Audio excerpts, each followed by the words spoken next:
Okay, so the eagle-eyed amongst you who might have watched the a previous video around the envelope punch board and making larger envelopes will have noticed that I used I use a Creative Craft Products scoreboard, which also has an envelope box maker little guide tool which you can use to make envelopes. So I wanted to check, because I don't generally use this to make envelopes, just because I find the punch board so easy, especially for smaller envelopes. However, if this saves me the job of faffing with the punch board and then a scoreboard, a punch board and then a scoreboard, then I should just use this for making those larger envelopes. So I tested it out, and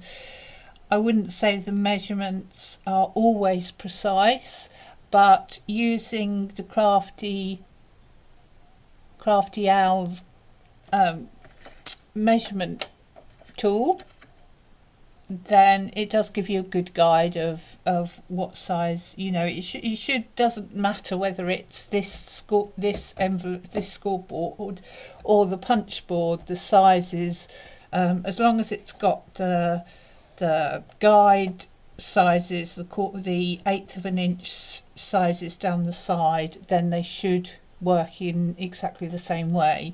So the only thing is, this actually goes up to 6.5, whereas the punch board only goes up to 5, and obviously it's a 12 by 12 scoreboard, so I have no interruptions doing the scores.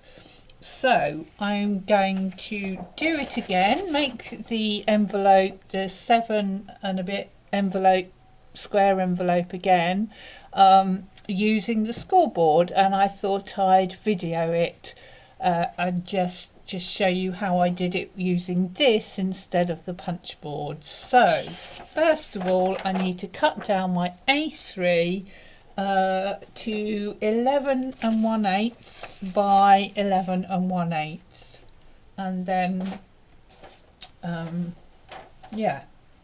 so we will do that first, if I can remember where I put my trimmer.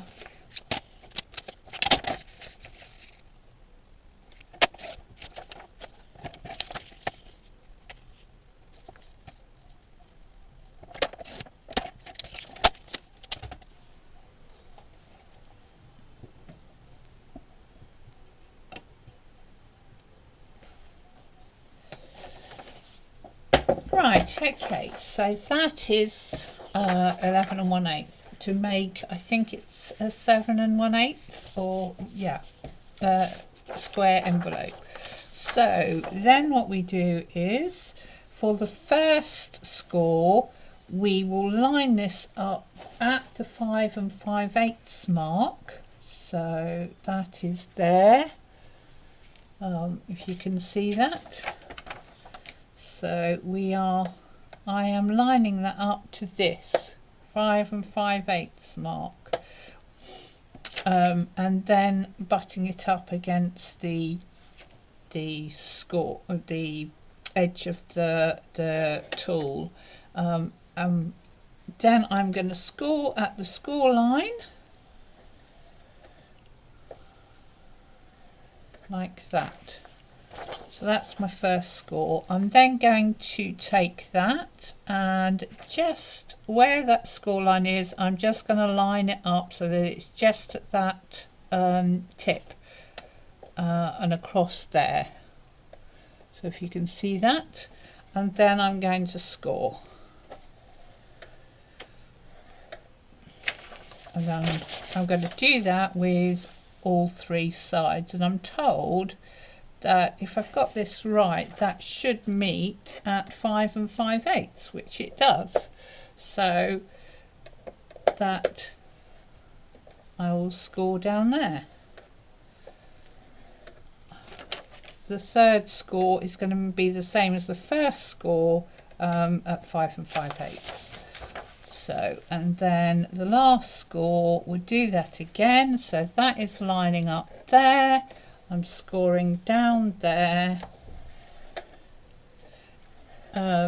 And then what I can do is move that out the way, bring in, I don't have an notch maker, so I will use my envelope punch board just to make those notches rather than my trying to do it with scissors.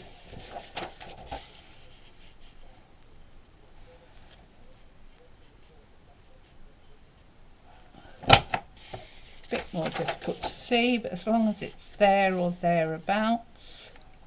So if you can see that, what I'm trying to do is get that where that bit crosses. I'm trying to get that at the edge of the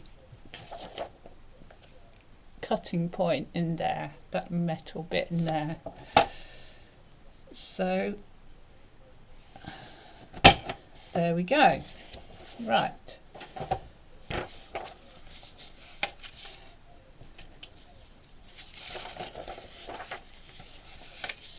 Then if I've done this right,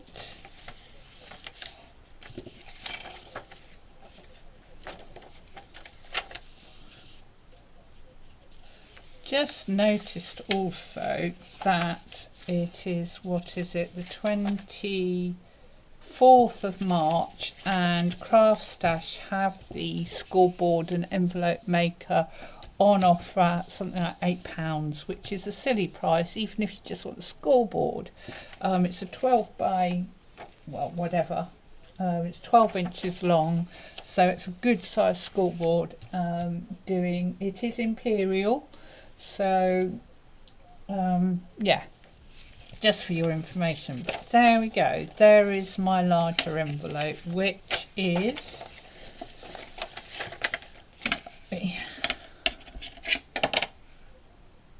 7 1/4 by 7 1/4 and a smidgen. So there we go. That is saving me a heap load of trouble to make a larger envelope than I used to do, and this has now just been invalidated. But if you only have the punch board, that is how you can make larger envelopes. So I hope that's helpful, and I'll see you again soon. Bye.